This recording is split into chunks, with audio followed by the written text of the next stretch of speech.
বিবাহে ধারাবাহিকে দেখা গেছে রোহিতের ঘরে চলে আসে অরুণা। ছেলেকে আনমনা দেখে তিনি রোহিতকে জিজ্ঞাসা করেন যে রোহিত আদেও ফুলকিকে মন থেকে বিয়ে করছে কি না, কারণ তিনি একেবারেই চান না ফুলকির জীবন নষ্ট হোক। যদি রোহিত না চায় তাহলে এক্ষুনি তিনি এই বিয়ে বন্ধ করে দেবেন।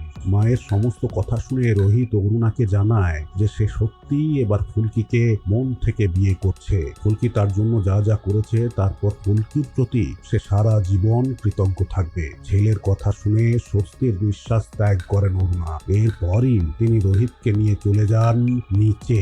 যথাসময়ে ফুলকিকে নিচে নিয়ে আসে তমাল এবং পিয়াল। ফুলকিকে কনের সাজে দেখে মুগ্ধ হয়ে যায় রোহিত, কিন্তু মালা বদল হওয়ার আগেই হৈমন্তীর মন্তব্য শুনে থমথমে হয়ে যায় পরিবেশ। তিনি রোহিতকে স্পষ্টভাবে জিজ্ঞাসা করেন রোহিত কি ফুলকিকে মন থেকে বিয়ে করেছে নাকি সবটাই সে করেছে জেঠুমনির কথা রাখতে। অবশেষে জেঠুমনির মুখে এরূপ কথা শুনে সকল খুলে অবাক হলেও খুব শান্তভাবে রোহিত জানায় সে ফুলকিকে বিয়ে করেছে কারণ সে ফুলকিকে বিয়ে করতে চায়। সে ফুলকিকে আইনতভাবে এবং মন থেকে নিজের স্ত্রী বলে মনে নিয়ে এই বিয়েটা করেছে। রোহিতের মুখে এই কথা শুনে চুপ করে যায় হৈমন্তী। একে একে সম্পন্ন হতে থাকে বিয়ের সমস্ত অনুষ্ঠান। শেষে ফুলকিকে সিঁদুর পরিয়ে দেয় রোহিত আর ভেবে নেয় এবার ফুলকির সঙ্গেই সুখে সংসার করবে সে। কিন্তু আসন্ন ঝড় থেকে কি বাঁচতে পারবে ফুলকি? আমাদের কমেন্ট বক্সে অবশ্যই জানাবেন।